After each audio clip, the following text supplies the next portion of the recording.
ગઈકાલે આપણે ભગવાન એમ કે માનસ પતનમાં પેલા સત્રધર્મમાં રાજાને ત્યાં પધાર્યા અને ત્યાં એમ કે અસુરોએ ભગવાનને હણવા માટે જે પ્રયાસો કર્યા એની વાત કરી કે પાષાણની વૃષ્ટિ કરી તો પણ મહારાજને કંઈ થયું નહીં.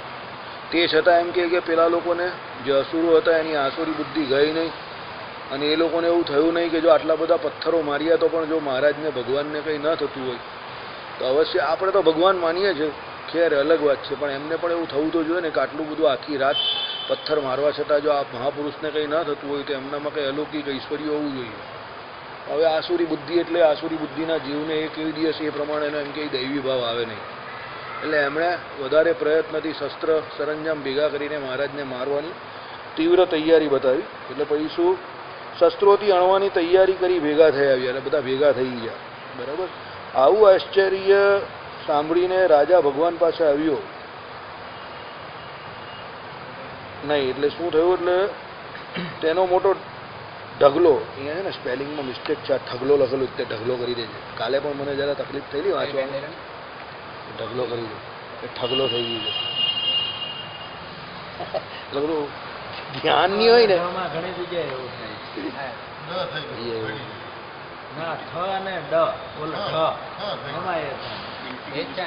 કાલે પણ મને વાંચવામાં તકલીફ પડેલી. ચાલો. એટલે શું કે તેનો એટલે પાષાણનો એટલે ઢગલો એમ કે વેદીની ચારે બાજુ થયો, તેમાંથી એક પણ પથ્થરનો મહાપ્રભુને સ્પર્શ માત્ર પણ થયો નહીં. આવું અદ્ભુત ઐશ્વર્ય દેખ્યું તથાપી ભગવાનને વિશે ધ્રુવ બુદ્ધિનો નહીં ત્યાગ કરીને શસ્ત્રોથી હણવાની તૈયારી કરી ભેગા થઈ આવ્યા. એટલે ભગવાનને શસ્ત્રોથી મારવા માટે બધા ભેગા થઈને આવી ગયા. અહીંયા સુધી આપણે કાલે જોઈ લો. હવે આગળ જઈએ. આવું આશ્ચર્ય સાંભળીને રાજા ભગવાન પાસે આવ્યો. ભગવાને મુમુક્ષુ રાજાને શ્રી કૃષ્ણનો સમાશ્રય કરાવ્યો. આવું આશ્ચર્ય એટલે શું આશ્ચર્ય? પેલા શસ્ત્રોથી મારવા આવ્યા એ આશ્ચર્ય નહીં. કારણ કે આપણે ત્યાં છે ને ઘણી વખત શાસ્ત્રોમાં છે ને આગળનું વાક્ય જોઈને એના અનુસંધાનથી તમે બીજું વાક્ય તરત વાંચો ને તો તકલીફ થઈ જાય. એના આગળનો આખો આપણે ત્યાં શાસ્ત્રોમાં શું છે, આખો આગળનો જે પ્રસંગ હોય એ જોવાનો હોય. એ પ્રસંગ પરથી એના પછીના વાક્યનો નિર્ધાર કરવાનો હોય કે આનો અર્થ આ પ્રમાણે કરવાનો છે. રાજાને શું આશ્ચર્ય થયું કે ભાઈ આખી રાત પેલા આસુરી સંપત્તિએ જે લોકો હતા યુક્ત એમણે ભગવાનને આટલા બધા પથ્થરો માર્યા તો પણ ભગવાનને એક પણ પથ્થર ન વાગ્યો. એનાથી રાજાને આશ્ચર્ય થયું. એટલે એ રાજા ભગવાન પાસે આવ્યા સત્રધરમાં. પેલા લોકો મારવા આવ્યા ભેગા થઈને એટલે નથી આવ્યા. બરાબર. કારણ કે એ વાક્યની તરત પાછળ આવું લખ્યું હોય એટલે તમને એમ તો કે ભાઈ રાજાને આશ્ચર્ય થયું કે આ બધા ભેગા થઈને મારવા આવ્યા એટલે ભગવાન પાસે આવી ગયો. એવું નથી. બરાબર. એટલે મેં પાછા એ બંને વાક્ય કાલના આજે પણ વાંચ્યા કે તમને ને મને ખબર પડે. બરાબર. બરાબર. ચલો આગળ જઈએ. ભગવાને મુમુક્ષુ રાજાને શ્રી કૃષ્ણનો સમાશ્રય કરાવ્યો. ભગવાને શું કરાવ્યું એ રાજાને? ભગવાન શ્રી કૃષ્ણનો એમ કહી આશ્રય કરાવ્યો. ભગવદ્રોહી અસુરોને મહાપાપી જાણીને ભક્ત રાજાએ પોતાના દારૂણ સૈન્ય પાસે મરાવી નંખાવ્યા. જોયું પેલા સત્રધર્મા રાજાએ કે આ જે નીલકંઠ વનની જે છે એ તો પરમ પુરુષ છે, ભગવત ભક્ત બહુ મોટા. કારણ કે હજુ ભગવાનનો નિશ્ચય નહીં થયો. ભગવાને પોતે પણ હજુ શું શ્રી કૃષ્ણનો જ એમને આશ્રય કરાવેલો. એટલે એમને શું થયું કે આવા મોટા ભગવત ભક્ત છે એને એમ કે આ બધા આસુરીજનો એમ કે પીડા પમારે છે. એટલે એને શું કર્યું? એમની સેના દ્વારા પેલા લોકોને મરાવી નખાવ્યા, મારી નંખાવ્યા. ભગવાન પોતાના પાપથી પાપીઓનો પ્રણાશ થયો એમ જાણી રાજાએ પૂજા કર્યા થકા ત્યાંથી વેંકટાદ્રી પધાર્યા. ભગવાને જો માણસ જીવ પોતાના પાપે કરીને જ આ દુનિયામાં દુઃખીને સુખી થાય છે. આપણે ઘણી વખત આ ચર્ચા કરી છે. પાપીને એનો પાપ જ મારે. બરાબર. અને જે એમ કે ભગવત ભક્ત હોય એને કોઈ ગમે એટલું પીડા પહોંચાડે કે ગમે એ કરે અંતે એનું જ સારું થવાનું છે. મહારાજે કહ્યું ને કે કોઈ ભગવત ભક્ત હોય અને અંતે જાતા એમ કે એની કદાચ એમ કે અવસ્થામાં એટલે એમ કે તમોગુણ વર્તતો હોય અને કદાચ એમ કે સુસુપ્તિ અવસ્થા વર્તતી હોય અને એનું અંતકાળ એટલે મૃત્યુ એટલું શોભે નહીં. લવાજંકા કરતો મરે. કા એમ કે બહુ તમોગુણ એટલે સ્વપ્ન અવસ્થા હોય તો લવાજંકા કરે, સુસુપ્તિ અવસ્થા હોય તો એમ કે ઊંઘમાં ને ઊંઘમાં જ કદાચ દેહ ત્યાગ કરે. પણ એને કરીને ભગવાન કહે કે એનો કંઈ મોક્ષ બગડતો નથી. એને એના જીવનકાળ દરમિયાન જે કંઈ સાધનો કર્યા છે, ભગવાનને રાજી કરવા માટે જે પ્રયત્ન કર્યા છે એનું ફળ એને ભગવાન આપે જ છે. પછી અંતકાળે ભલે લવા ઝંખા કરતો મરે. ઘણા લોકો નહીં ભગવત ભક્ત હોય તો પણ લવારા કરતા હોય. કોઈકનું એક્સિડન્ટ થઈ જાય, કોઈનું અકાળે અવસાન થઈ જાય એટલે બધાને એમ કે બહુ ભજન કરતો હતો, લે એના ભગવાન કે એને માટે કંઈ કર્યું? વડતાલ જતો હતો ને એક્સિડન્ટ થઈ ગયું ને જો મરી ગયો ને, એમ કરીને લોકો એનો અવગુણ લે. એટલે દિવાળીમાં લોકો જાય ને તીર્થે જાય આ તે, પછી એક્સિડન્ટ થાય ને પછી કંઈક થાય એટલે લોકો અવગુણ લે. પછી ભગવાન કંઈ બચાવવા નહીં આવ્યા ને, અને આમ તેમ મંદિરે જ જઈને આવતો હતો ને ભગવાનને મળીને એમ કરી. અરે ભાઈ, એ તો એના પ્રારબ્ધમાં જે પ્રમાણે લખ્યું એ પ્રમાણે એનું મૃત્યુ થાય. પણ એને જે ક્રિયામણ કર્યું ભગવાનના માર્ગમાં જવાનું હોય એનું ફળ એને ભગવાન 100% આપે. અને ભગવાનથી વિમુખ જીવ હોય અને એ કદાચ જાગ્રત અવસ્થામાં બોલતો ચાલતો પણ દેહ છોડે ને કે ભાઈ હું મરવાનો થયો છું હવે ને કાલે ઉઠીને મરી જઈશ, તો એનાથી કંઈ એનું રૂડું નહીં થવાનું. એ તો ભગવાનના ધામમાં કદાપી જવાનો જ નથી. એ તો નરક 84 યમયાતના જ ભોગવવાનો છે. એટલે ભગવાનના ભક્તનો શાસ્ત્રમાં બહુ મહાત્મય ભગવાનના ભક્તનું કહ્યું છે. એટલે અહીંયા ભગવાન એ જ કહે છે કે એ પાપી શું એના પાપે કરીને મર્યા એમ. બરાબર, ભગવાન કહે ને કે એના પાપે એને માર્યા. રાજા દ્વારા ભગવાને જ મરાવ્યા સંકલ્પ કરીને. પણ ભગવાન શું કે ભાઈ હું તને મારવાવાળો કોઈ નથી, એને એનું પાપ મારે છે. ધૃતરાષ્ટ્ર જ્યારે એવું માનતા હતા કે ભાઈ મહાભારતનું યુદ્ધ કરાવનાર તો શ્રી કૃષ્ણ જ છે, અને વારંવાર પેલા સંજયની એક જ વાત કયા કરે કે આ શ્રી કૃષ્ણ નહીં હોય ને તો આ યુદ્ધ ન થાય. આ શ્રી કૃષ્ણ જ અર્જુનને પાણો ચડાવે છે, આપણે કહીએ ને પાણી ચડાવે છે. બરાબર, પછી પાછો કોઈ બહુ સારો વક્ત હોય તો કે પાણો ચડાવે છે એમ કરીને બોલે ને તમારામાં. બરાબર બરાબર, પાણો એટલે તો પથ્થર થાય હકીકતમાં. પાણો એટલે પથ્થર થાય, પણ હવે પેલો ફોર્મમાં ને ફોર્મમાં બોલે ભાઈ પાણો ચડાવે છે. ધૃતરાષ્ટ્ર બહુ ફોર્મમાં આવી ગયેલા કે ભાઈ અર્જુનજી તો યુદ્ધ કરવા તૈયાર નહીં લાગતા, કદાચ યુદ્ધ ન થાય. પછી ભગવાને ગીતાનો ઉપદેશ આપ્યો એટલે પાછા ભગવાનને આજ્ઞાને આધીન થઈને અર્જુનજીને પાછો પહેલા જેવો પાવર આવી ગયો. ચાલ ભાઈ ઉઠાવ ગાંડીઓ હવે. બરાબર, એટલે ધૃતરાષ્ટ્ર હતા અંદરથી એવો બળતરા થઈ ગયા કે જો આ એમ કે વાસુદેવ કૃષ્ણ ન હોય તો આ મહાભારતનું યુદ્ધ ન થાય ને મારા બધા છોકરાઓ બચી જાય. પણ હવે વાંક એમાં એનો પોતાનો છે ને. છોકરાઓ બધા બેફામ રીતે વર્તતા હોય અને બાપા રાજા હોય તો પણ એના કયામાં ન રહેતા હોય તો પછી એ છોકરાઓનો અંત આવે, તમારી સામે જ આવે. એવા ઘણા ઉદાહરણો તમે નજર સમક્ષ પણ તમારી જોયા હશે. જે માણસ ખોટું કરતા હોય, બરાબર, ખોટી જગ્યા પરથી રૂપિયા કમાતા હોય, ચોરીથી પૈસા આવતા હોય, લાંચ રિશ્વતના પૈસા હોય, યાર જ્યાં સુધી પ્રારબ્ધ બહુ સારું હોય બધું સારું જ લાગે તમને. પછી એક લપડાક એવી કુદરતની પડે કે વાપરવાવાળો જ જય સ્વામિનારાયણ થઈ જાય. આપણે ઘણી જગ્યા પર એવું જોઈએ, પછી કોઈ વાપરવાવાળું જ નહીં હોય. ભગવાન કે લે જે ચોરી લૂંટફાટ કરીને ભેગું કર્યું કેટલું વાપરવાનું, પછી પેલાને પણ વાપરવામાં રસ નહીં રહી. આ કોઈ વાપરવાવાળું જ નહીં હોય તો પછી એને શું કરવાનું એને. એટલે ભગવાનની લાઠીમાં અવાજ નથી આવતો ભાઈ, વાગે તો છે જ. એટલે પેલો ફાટી જાય એટલે ભગવાન તો શું કહે કે ભાઈ એના પ્રારબ્ધ જ્યાં સુધી સારા છે ત્યાં સુધી તો હું પણ એને ફળ આપવા માટે બંધાયેલો છું, કરવા દે, કરતો જા. પછી જરા આમ તેમ થયું, પ્રારબ્ધનું પાંદુડાનું દોલ્યું, ક્રિયામણમાં તો કંઈ દમ હોય જ નહીં. અહીંયા ચોરી કરતો હોય, લૂંટફાટ કરતો હોય, મદ્યમાંસ લેતો હોય, બરાબર. એટલે પછી એને એવી લપડાક પડે કુદરતની ધડામમાં દઈને, બિચારો હેરાન દુખી થઈ જાય. પછી કે એ બાપાને હો માને આને તેને બધું યાદ આવી જાય. પછી ભોંય ભેગો થઈ જાય, ઘર ભેગો થઈ જાય. બરાબર, એટલે એનું પાપ એને મારે. કોઈને ભગવાન મારવા આવતા નથી. બરાબર, આપણે ત્યાં તો એવું કહે છે કે ભાઈ ભગવાન તો કેવા છે, ન્યુટ્રલ છે. ભગવાન તો જીવના કર્મને જોઈને એ પ્રમાણે ફક્ત ફળ જ આપે છે. એ ભગવાન એને સત્શાસ્ત્ર દ્વારા એવી પ્રેરણા પણ કરે છે કે તું આ જે કરે છે તો ખોટું કરે છે. આ દુનિયામાં કોઈ એવો નથી કે ભાઈ એને ખબર નહીં હોતી કે ખોટું કરે છે. બધાને જ ખબર હોય છે. તમને કે મને બધી જ ખબર જ હોય છે કે આપણે આ ખોટું કરીએ છીએ અને આ સાચું છે. શાસ્ત્રોમાં બધું લખેલું જ છે, વિધિ નિષેધના ભેદ. હવે કાલે 11 છે તો આપણે ખબર જ છે કે કરવાની છે ભાઈ, સમજો. દરેકે કરવાની જ છે. 8 થી 80 વર્ષની ઉંમરના દરેકે કરવાની છે, અશક્ત સિવાય, રોગી સિવાય.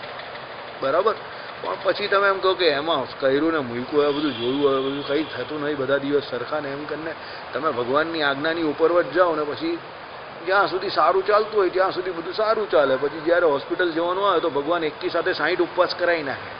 આ 60 એકાદશી નહીં કરીને 60 ઉપવાસ સીધા. ડૉક્ટર કે આનાથી કંઈ ખવાય નહીં, ખાય તો અંદર પોઈઝન થઈ જશે.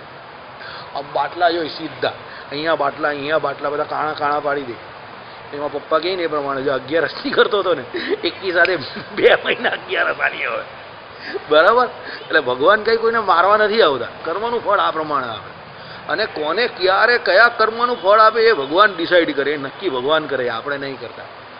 આપણી શું છે, મનુષ્યની ધીરજ બહુ ઓછી હોય. આપણે જાણીએ કેટલું, તો હું ભાઈ આ ભાઈને કેટલું ઓળખું કે એ ભાઈ મને કેટલા ઓળખે, બહુ બધો 10 વર્ષથી કે 12 વર્ષથી. હવે એમાં અમારા બેનો સંગ કેટલો થયો હોય ને એમાં અમે બંને એકબીજાને કેટલું જાણીએ. હવે એમાં અમારા બે વચ્ચે કંઈ અણબનાવ થયો કે અમને બેને કંઈ તકલીફ પડી તો અમે બંને પોતપોતાના ઓપિનિયન આપે કે ભાઈ આ ભાઈનું આવું હતું એટલે આમ થયું તેમ થયું ફલાણું થયું ઢીમકું થયું. પણ એમાં સચ્ચાઈ શું એ કોને ખબર, કોણ જાણે છે?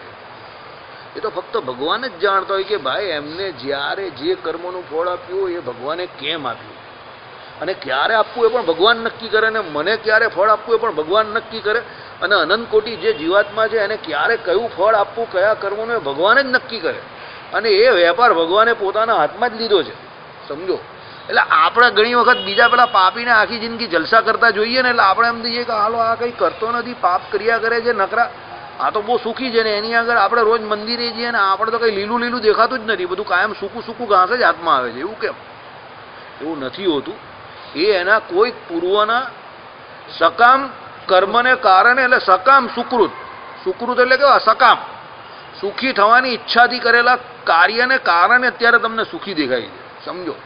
જ્યારે એનું એ સુકૃત પૂરું થઈ જશે ને તો જય સ્વામિનારાયણ, એને ઊભા રહેતા બી તકલીફ થઈ જશે. ભગવત ભક્તનું શું છે કે ભગવાન એને એક જન્મે બે જન્મે ગમે ત્યારે એની વાસના દૂર કરવાના ભગવાનના પોતાના ને એ જીવના પોતાના પણ એવા પ્રયત્ન હોય. એટલે ભગવાન એને શું છે બધું ભોગવાવીને એનું કર્મ શૂન્ય ખાતું કરીને ભગવાન પોતાના ધામમાં પોતાના સ્વરૂપનું સુખ આપવા માટે ભગવાન એના માટે પ્રયત્ન કરતા હોય ને આપણે બી એના માટે આપણે પણ એના માટે જ પ્રયત્ન કરવો જોઈએ. એટલે પેલાને શું છે બધું અનેક જન્મનું જે કંઈ હોય તો બધું પૂરું થતું હોય. એટલે પેલા બીજા જે હોય જલસા કરતા હોય કે જે આરામથી વિષય ભોગ કરતા હોય એના પ્રમાણમાં પેલાને તમને દુઃખ વધારે લાગે ભગવત ભક્તને, પણ એનું ખાતું પૂરું થાય છે અને પેલાનું નવું ખાતું શરૂ થાય છે, સમજો. એ જે પાપ કરે જ ને એનાથી. એટલે આ કર્મનો સિદ્ધાંત સમજે ને તો તમને બહુ શાંતિ થઈ જાય, બરાબર. અમારી સોસાયટીમાં એવા ઘણા લોકો છે જેની આ નંબરની બહુ આવક છે. અમારા સામે એક ટાઉન પ્લાનર છે એ ભાઈની, આગળ એક પોલીસ ફોર્સમાં છે એ ભાઈની. 5 વર્ષમાં તો એ ભાઈએ એટલી બધી તરક્કી કરી નાખી છે, બંને મોટી મોટી ગાડીઓ આ તે બધું બહુ આવી ગયું. અમને એ લોકોને જોઈને જરા પણ એવો સંકલ્પ નહીં થાય કે આપણે આવું કંઈ કરવું જોઈએ. ઉલટાનું દુઃખ થાય કે અત્યારે ભોગવી રહેલા છે, જ્યારે દુઃખ પડશે ને સપાટો પડશે તો આ લોકોનો દમ નીકળી જશે, કારણ કે હવે એ લોકોને એ વિષય વગર ચાલે નહીં. 2 નંબરની આવક એક વખત તમારી શરૂ થઈ ગઈ ને પછી એને તમે ધારો તો પણ અટકાવી અઘરી પડે. મફતનું મળતું હોય ને એટલે પેલા જીવને એ પ્રમાણેની ભાઈ પ્રકૃતિ પડી જાય, તરત લાવ, જલ્દી લાવ, મફતનું લાવ, ગરમ લાવ, એવી આદત પડી જાય. અને મહેનતનું ખાતું હોય ને ભલે થોડું વધતું ઓછું ખાતું હોય ગમે તો હોય, પણ એમાં જે સંતોષ છે ને એમાં જે ભગવત ભજન થાય ને એવું મફતનું ખાવામાં નહીં થાય. શાસ્ત્રમાં ચોખ્ખું લખેલું જ ગ્રહસ્થાશ્રમી માટે, યાદ રાખજો. જે ગ્રહસ્થ હોય એના ઘરમાં જે કંઈ રૂપિયા આવે છે, અર્થ પૈસા જે આવે છે એ અર્થ જો ધર્મે કરીને ન આવતો હોય તો એને કોઈ દિવસ આ લોકમાં ને પરલોકમાં એ સુખી નહીં થતો. કારણ કે તમને દેવાવાળો જે કંઈ છે ભલે એનું કામ કરાવવા માટે દે છે ગમે તે, પણ કોઈ પૈસા આ જમાનામાં રાજી થઈને નહીં આપતો. 2 નંબરના પૈસા બી કોઈ રાજી થઈને નથી આપતો. એ તો બિચારાનું કામ હોય એટલે આપવા પડે એને. હવે એની ગરદન જ મુકાઈ ગયેલી હોય કરવટ પર તો કરવાનો શું? એના કામ ધંધા રોજીરોટી બધા એની પર જ આધારિત હોય, એટલે એ કરવટ ગરદન એની કરવટ પર હોય એટલે ભાઈ બિચારો આપી દે હસતો હસતો કે લઈ જાવ સાહેબ એમ કરીને. ટાઉન પ્લાનર હોય પેલો ને પેલો એનો મોટો મૂકેલું હોય તાબૂટ એ ઊભું કરેલું હોય, હવે એને આપવું જ પડે પેલાને, નહીં તો એનો તો પેલાનો લાખો કરોડોનો પ્રોજેક્ટ અટવાઈ જાય. હા, એટલે એ દે ને પેલો લે, એટલે શિક્ષાપત્રીમાં ના પાડી ચોખ્ખી, બરાબર. દુઃખી થાય પછી જીવ. કરવાનું બહુ શાંતિથી બહુ આરામથી બધું થઈ શકે છે આ દુનિયામાં, યાદ રાખજો. કરવામાં કોઈ વાંધો નથી. ભગવાને કર્મ કરવાની સંપૂર્ણ સ્વતંત્રતા દરેક જીવને આપેલી જ છે. મારે અહીંયા ઊભા થઈને તમને ગાળાગાળી કરવી હોય તો અમને 100 ગાળ દઈ દઉં ને તમે મને 1000 દઈ દેવું, લ્યો, એમાં કાં કંઈ વાંધો છે, સમજો. પણ એના પછીનું જે પરિણામ આવે ને એ પરિણામ ભોગવવા તૈયાર રહેવું પડે પછી, બરાબર. એટલે કરવું તો કંઈ પણ થઈ જાય. ભગવાને કર્મ સ્વતંત્રતા દરેક જીવને આપેલી છે. મતલબમાં મનુષ્યને એટલી સાર અસાનની બુદ્ધિ આપેલી છે કે સાચું શું ખોટું શું સત્શાસ્ત્ર દ્વારા એનો વિવેક આપેલો છે. તો એના દ્વારા આપણે ભગવાનથી ડરીને ચાલવું, ધર્મમાં રહેવું, અને ભગવાન પ્રસન્ન થાય એ પ્રમાણે સુકૃત કરવું. આધ્યાત્મિક જગતમાં સુકૃતનું બહુ મહાત્મય છે. મહાભારતમાં ચોખ્ખું કહેલું છે કે તમને તમારા સુકૃતનું ફળ ક્યારે મળશે? જ્યારે તમે પોતે દુષ્કૃત ન કરતા હોય ત્યારે. સમજો જ. તમે જે વિધિ કરતા હો ને, તમને દાખલા તરીકે આ બધા કર્મ જે કરવાના કયા, 11 કરો, સવારે નિત્ય કર્મ ઉઠીને ભગવાનની પૂજા કરો, બરાબર, માનસી પૂજા કરો, આખી પૂજા કરો, ભગવાનના મંત્રનો જપ કરો, સ્વામિનારાયણ ભગવાનની માળા ફેરવો, દંડવત કરો, પ્રદક્ષિણા કરો, મંદિરો આટલું બધું કરો, પછી તમે તો પણ કંઈ આટલું સુખી નહીં થતો, તમને એવું લાગે. આ તમે જે કરો છો ને, આ વિધિ કર્મ છે. વિધિ કર્મ એટલે જે કરવાનું કહ્યું ને એ કરો છો, બરાબર. આ વિધિ કર્મનું ફળ તમને ક્યારે મળે ખબર? તમને જ્યારે તમે નિષેધ કર્મ ન કરતા હો ત્યારે મળે. નિષેધ કર્મ એટલે ખબર ને, જે નથી કરવાનું કહ્યું ને એ પહેલાં બંધ કરવું પડે. ભગવાને ના પાડીને કે ભાઈ પરસ્ત્રીનો સંગ નહીં કરવો, ગાળ તો કોઈને કદાપી નહીં દેવી, ચોરી, માટી, અવેરી, વટલુની ને વટલાઓની 5 જે પંચ વર્તમાન કયા એ પાડવાના. એ બધી તમે આજ્ઞા પહેલાં નિષેધની પાડો ને, જે ન કરવાનું પહેલાં બંધ કરશો ને, તો પેલા વિધિ કર્મ જે કરવાના કયા એ કરશો ને, એના દ્વારા તમને શાંતિ થશે. બાકી તમે વિધિના કર્મ બધા કર્યા કરશો ને, નિષેધ ઉપર ધ્યાન નહીં આપો, તો પેલું કેવું કે આ બાજુથી પાણી ગયું ને આ બાજુથી બધું બહાર નીકળી ગયું, અંદર તો કંઈ રહ્યું જ નહીં, બરાબર. મહાભારતમાં આની ચોખવટ ચોખ્ખા શબ્દમાં કરેલી જ છે. પહેલાં નિષેધ કર્મ બંધ કરો, જે નથી કરવાનું એ પહેલાં બંધ કરો, પછી વિધિનો જો તમને કેવો મજા આવે છે. પછી પૂજા પાઠ કરવાથી કે જનમંગળના પાઠ બોલવાથી કે સ્વામિનારાયણની 100 માળા ફેરવવાથી તમને કેવી મજા આવે છે, શાસ્ત્રો વાંચવાથી. પણ પહેલાં ન કરવાનું એ બધું બંધ કરો, નિષેધ કર્મનો સંપૂર્ણ ત્યાગ કરો. એનાથી શું થશે? તમારું અંતઃકરણ જે છે તે બહુ નિર્મળ થઈ જશે. પહેલાં ઇન્દ્રિયો દ્વારા નિષેધ કર્મ બંધ થાય ને. ઇન્દ્રિયો એટલે શરીરથી આપણે જે કરીએ છીએ 5 કર્મેન્દ્રિયો દ્વારા, એ નિષેધ કર્મ બધા બંધ થઈ જાય. એટલે પછી ધીમે ધીમે શું થાય? અંતઃકરણ બહુ નિર્મળ બને. પછી અંતઃકરણ ઇન્દ્રિયો દ્વારા કર્મ બંધ થશે, એટલે અંતઃકરણ પણ તમારું જે મન છે એ બી ભૂંડાઘાટ કરતું બંધ થઈ જશે. પછી શું થશે કે અંતઃકરણ દ્વારા બી ભગવાન સંબંધી જ ઘાટ થવા માંડશે. એટલે એના કારણે શું? તમને શાંતિ રહેશે. એટલી શાંતિ થઈ જશે ને, પેલો કહીને કે એને જે હળે, એને જે મળે એને પણ શાંતિ થઈ જાય. પેલો કહીને તુજ સંગે કોઈ વૈષ્ણવ થાય તો તું વૈષ્ણવ સાચો. નરસિંહ મહેતાજી કહી ગયેલા ને, તમારો સ્પર્શ એવો હોવો જોઈએ, તમારું વાક્ય બ્રહ્મ વાક્ય જનાર્દનમ જેવું, કે તમે બોલો એટલે પેલાને નહીં, આ બોલ્યો એટલે સંપૂર્ણ વિશ્વાસ બેસી જાય એવું હોવું જોઈએ. આપણી પાસે આખા દિવસમાં પેલા ચોર લૂંટારું ને બધા એવા ઘણા લોકો આવતા હોય, આમાં પૈસા રોકી દો, પેલામાં રોકી દો. આપણે કઈ આની વાતમાં કઈ જવાય એવું નથી ભાઈ, ઊંધા પાડી દે એવો છે, બરાબર. આવી તો બધી ઘણી બધી સ્કીમો આવે. વરાછામાં તો બધા લઈને જ ફરતા હોય આ બધી સ્કીમો, આમાં રોકી દો, પેલામાં રોકી દો, આમાં તેમાં, બરાબર. આમાં કંઈ પડવા જેવું નથી, તો આપણે ઊંધા ચત્તા કરી નાખીએ લોકો. કેમ વિશ્વાસ નહીં થાય? એની વાતમાં તમને વિશ્વાસ એટલે નહીં થાય કે એ જે બોલતા હોય ને એની વાતમાં તમને એનો પોતાનો સ્વાર્થ દેખાય. સમજો? એટલે જ્યાં સુધી તમને પેલો બોલે એમાં નક્કર હા ના પડે ત્યાં સુધી સમજી લેવાનું કે કંઈ ને કંઈ ગડબડ છે. અને તમારે પોતે પણ એવા જ બનવાનું છે કે તમે જે બોલો એમાં તરત લોકોને વિશ્વાસ બેસી જાય. એ એમને એમ ના બેસે. એ તમે જ્યારે આંતરિક શુદ્ધિકરણ કરો ને, બી પ્યોર બાય યોર હાર્ટ. કોઈ કહે કે ભાઈ મારે મારી પર્સનાલિટી એકદમ સારી કરવી છે, સમજો, મારે એકદમ વ્યવસ્થિત સારા માણસ બનવું છે, તો એના માટે તમારે સારા માણસ બનવું પડે, તો જ તમે લાગશો. એની એક્ટિંગ કરવાથી ન લાગો. એની એક્ટિંગ તમે 1-2 વાર કરીને કોકને મૂર્ખ બનાવી દેશો. ભગવાનને થોડા મૂર્ખ બનાવવાના છે. આપણે જે કોઈ કર્મ કરીએ ને એના હાવભાવ આપણા ચહેરા પર આવતા હોય છે. આ તમને કહી દઉં, જે માણસો આ બધા ક્રૂર ને ઘાતકી હોય છે, આ બધા ખાટકીઓ ને બધા જે માંસ ને આ બધું કાપતા હોય, તમે એ લોકોના ચહેરા જોજો. ઘાતકી, ક્રૂર અને વિકૃત ચહેરા લાગે તમને. રાત્રે કોઈ છોકરો જોઈ તો એને ઊંઘ પણ નહીં આવે એવા દેખાતો હોય. દયાના કોઈ હાવભાવ ના દેખાય એના ચહેરા ઉપર. કેમ? એ કર્મ એવું ઘાતકી કરે છે ને, ક્રૂર કર્મ કરે છે ને એટલે. અને તમે કોઈ સાધુ પુરુષને મળો, કરુણાવાળો હોય ને, એકદમ દયાવાળા કોઈ સાધુ પુરુષ હોય એમને મળો, એમને મળીને જ તમને એવું થઈ જશે કે નહીં આ હકીકતમાં સાધુ છે. તમને શાંતિ થઈ જશે એકદમ. ભજનીય સંત છે, એમને કોઈ સ્વાર્થ નથી. જે કોઈ આવે એને ભગવાનના માર્ગમાં જ જોડનારા સંત છે, સારા સંત છે.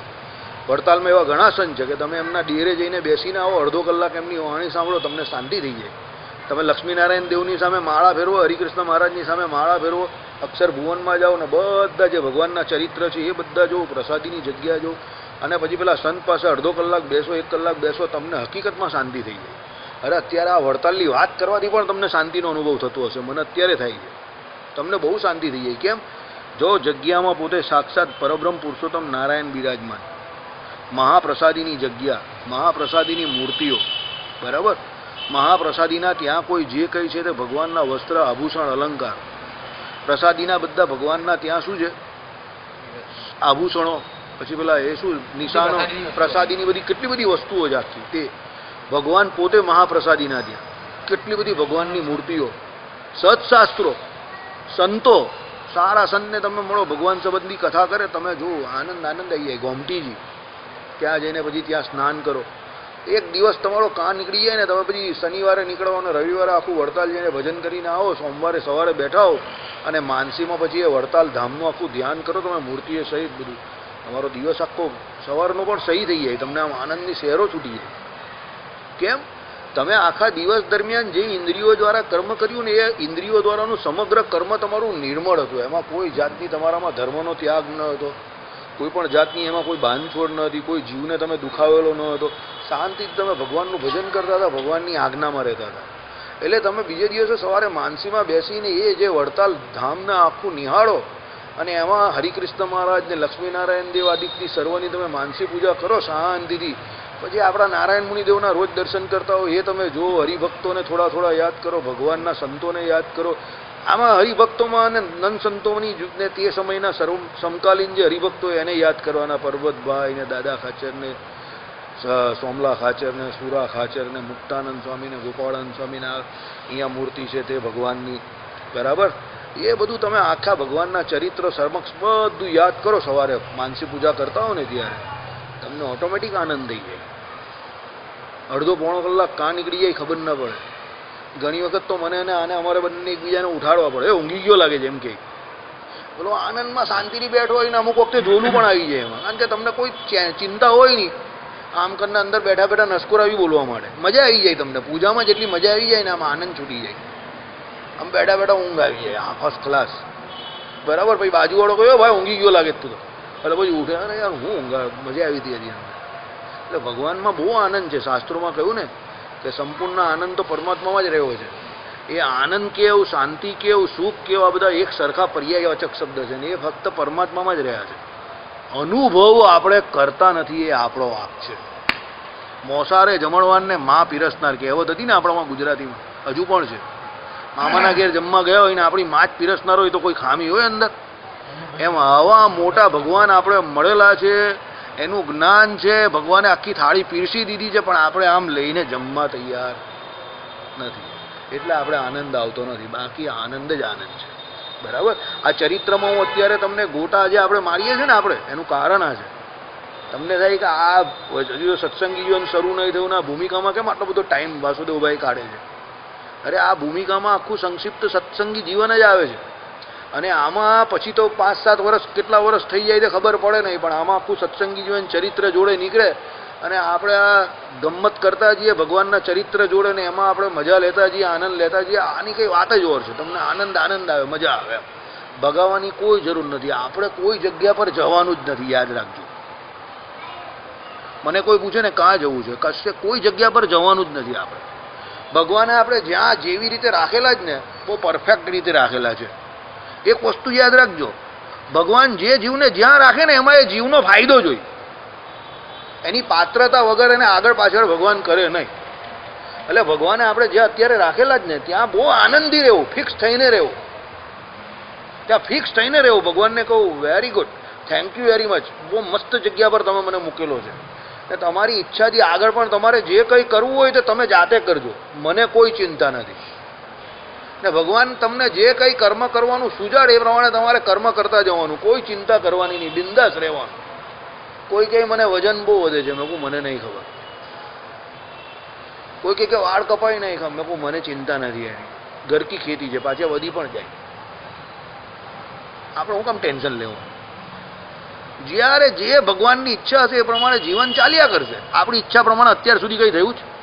અને કંઈ થયું તો પણ આપણે કંઈ એમાં કંઈ બહુ મોટી કંઈ 21 તોપની કંઈ સલામી આપી દીધી દિલ્હીમાં જઈને, કંઈ કુતબંદી નૈબકના પેલા કુટુંબ મિનારાની નીચે જઈને કંઈ થયું આપણાથી? કંઈ થતું નથી ભાઈ. તમારા પૂર્વના કર્મને અનુસારે અને ભગવદ ઈચ્છાથી જે કંઈ થાય તે બધું સારું જ થાય છે. પ્રારબ્ધ અને ભગવાનની કૃપા, ક્રિયામણ ભગવાનની કૃપાથી જે કંઈ કરો તો વ્યવસ્થિત કરો અને આનંદથી જીવો. બહુ મજા આવશે. જીવન જીવવાની વસ્તુ છે. લોકો કહે ને કે હું તો જિંદગી કાઢી રહેલો છું. કાઢવાની વસ્તુ નથી. એને જીવો, શાંતિથી માણો. કોઈ વસ્તુ નથી એની કોઈ ઉણપ નહીં રાખવાની. એ તો બધું આવ્યા કરે ને જયા કરે. ભગવાનની કૃપા છે. આજે જે મળ્યું એનો આજે આનંદ, કાલે જે કંઈ મળશે કાલે દેખા જાયગા. અને ગઈકાલે કંઈ ન હતું, ગઈકાલ તો ચાલી ગઈ. હવે એની ફિકર નહીં કરવાની. હવે પાછી આવવાની નથી. ભગવાનના ચરિત્રમાં બહુ આનંદ છે. એટલે ચરિત્ર ભગવાનના વાગોળો, નિત્યાનંદ સ્વામીનું આખું ચરિત્ર અંદર ભગવાન અને નિત્યાનંદ સ્વામીના ઉલ્લેખે કરીને છે. બરાબર. નિત્યાનંદ સ્વામીને શાંતિની, મુક્તાનંદ સ્વામીને શાંતિની વર્તી હતી. ભગવાન એમના ચરિત્ર સંભળાવતા હતા. બરાબર. તો પણ પછી મુક્તાનંદ સ્વામીને શાંતિ ના વળી. પછી એક દિવસ નિત્યાનંદ સ્વામીને વાત કરી કે ભાઈ મહારાજ મને એના ચરિત્ર સંભળાવે, હું આવું વાત કરું તો શાંતિ નહીં વળતી. તો નિત્યાનંદ સ્વામી શું વાત કરો, અમે તો ઘણી વાર પ્રયત્ન કર્યો પણ ભગવાન એના ચરિત્ર જાતે સંભળાવતા જ નથી અમને. તો તમે નસીબદાર છો. ત્યારે મુક્તાનંદ સ્વામીને કહ્યું કે મને જે ભગવાન સંભળાવતા હતા એ તો અલભ્ય લાવો હતો, પણ હું એમાં ધ્યાન નહીં આપતો હતો. પછી મુક્તાનંદ સ્વામીને પછી નિત્યાનંદ સ્વામીએ કહ્યું કે હવે તમને એવું કહે ત્યારે મને જરા ઈશારો કરી દેજો. એટલે પછી પાછું મુક્તાનંદ સ્વામીએ કહ્યું કે મહારાજ કંઈ શાંતિ નહીં વળતી. એટલે મહારાજ બેઠા. પછી નિત્યાનંદ સ્વામીને ઈશારો કરીને બોલાવી અને પછી બધું સાંભળું. પાછળથી નિત્યાનંદ સ્વામી સાંભળતા હતા. એટલે પછી મહારાજે કહ્યું કે ભાઈ આજે તમે કોઈના ચડાવ્યા બેસા લાગુ થઈ ગયા. રોજ તો તમે ઊભા થઈ જતા હતા.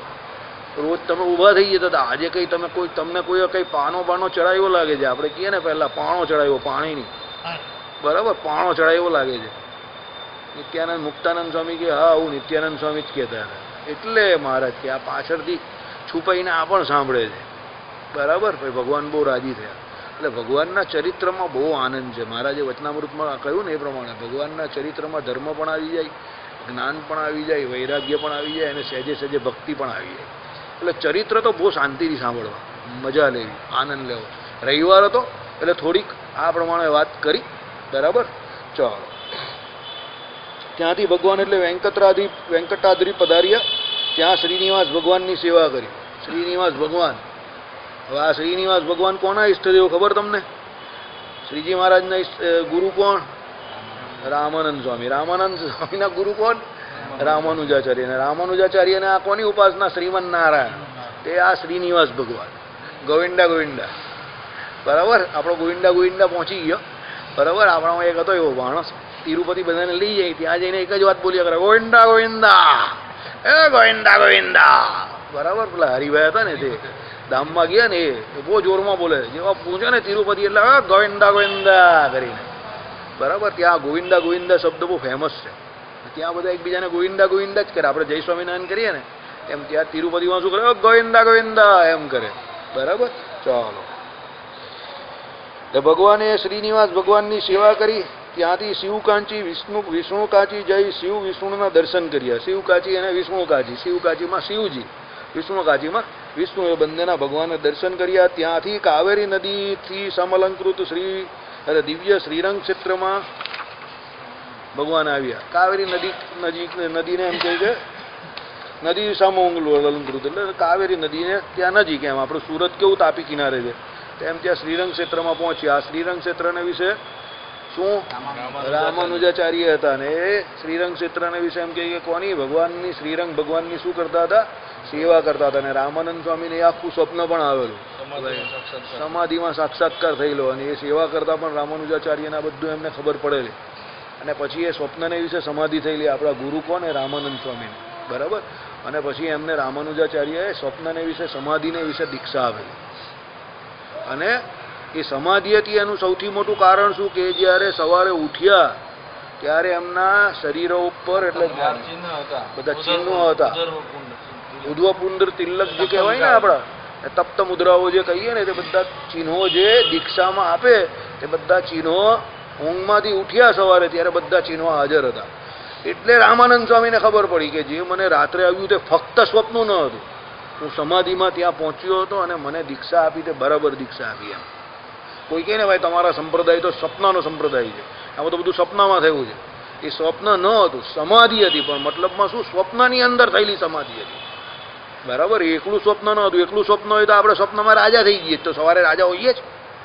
સવારે સાયકલ પણ નહીં હોય, બરાબર પેલો હા સવારે પેલો સાહેબ સાયકલ પણ નહીં હોય એને, બરાબર. હું નાનો હતો ને મારા પપ્પા મને સાયકલ લઈ અપાવો તો ઊંઘમાં જ સાયકલ ચલું, આમ કરીને સવાર પડી ને તો આમ ટાયર પેલા આપણે ગોળ ગોળ ફેરવતો હોય તો એમ ગોળ ગોળ ફેરવીએ જ કરું. પપ્પા કે ભાઈ ઉઠી જાય ભાઈ, આ શું કરે તું? મેં કહું તમે આમ તો સાયકલ અપાવતો નથી, ઊંઘમાં તો ચલાવવા દેવું, તેમાં પણ રોકી નાખો છો.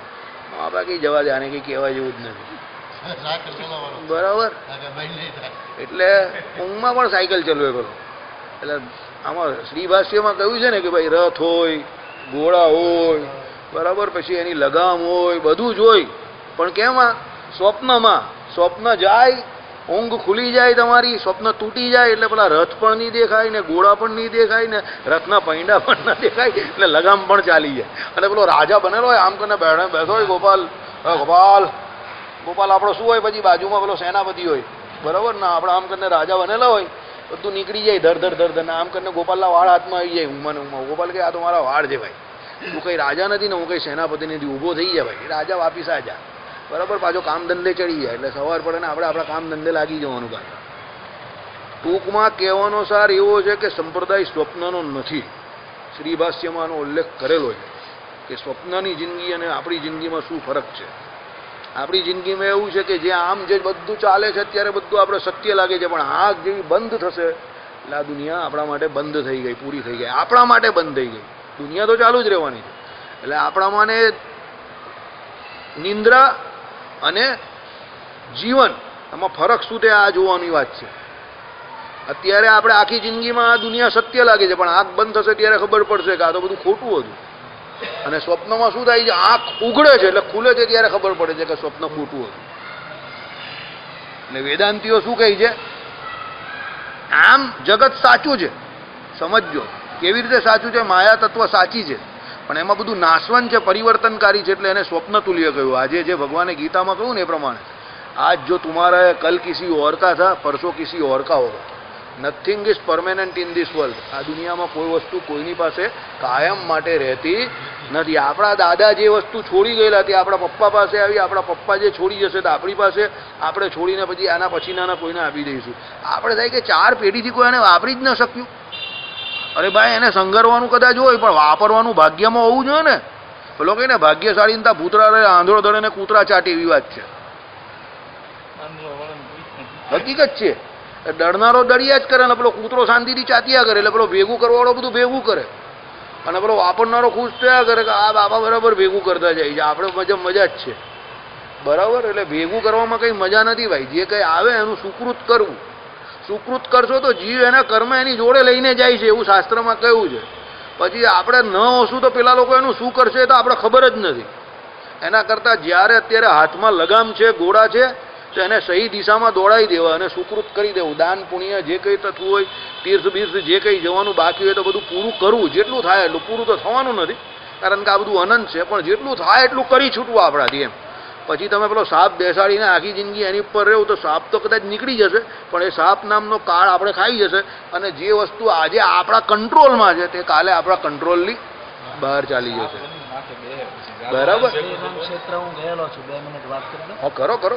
રામાનુજાચાર્યની વાત છે, એટલે અત્યારે રામાનુજાચાર્ય આવવાની જ છે જો એમની વાત. હા, એટલે આ થોડુંક રામાનુજાચાર્ય લગભગ 1000મી કે 11મી સદીમાં થઈ ગયા અને 125 વર્ષ જીવેલા. અને એ જે શ્રીરંગ ક્ષેત્ર છે ને, એ અત્યારનું જે મંદિર છે ને, એ મંદિર એમના આગેવાની હેઠળ એ મંદિર બનાવેલું. મંદિર તો એનાથી અતિ પ્રાચીન છે.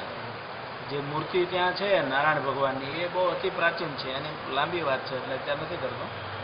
પણ પછી ત્યાંના રાજાએ આ રામાનુજાચાર્યએ આવી સેવા કરેલી ને, એટલે એમને સમાધિ એ કમ્પાઉન્ડમાં જ કરાવેલી. સમાધિ એટલે જીવતા જ સમાધિ કરાવેલી રામાનુજાચાર્ય. પછી એમને કંઈ ઈચ્છા એવી થઈ કે મારે એવું બહાર નીકળવું છે, તો એ દેહે લગભગ 500 વર્ષ જમીનમાં રહ્યા. પછી 500 વર્ષ પછી પોતે એમના આપોઆપ બહાર આવ્યા.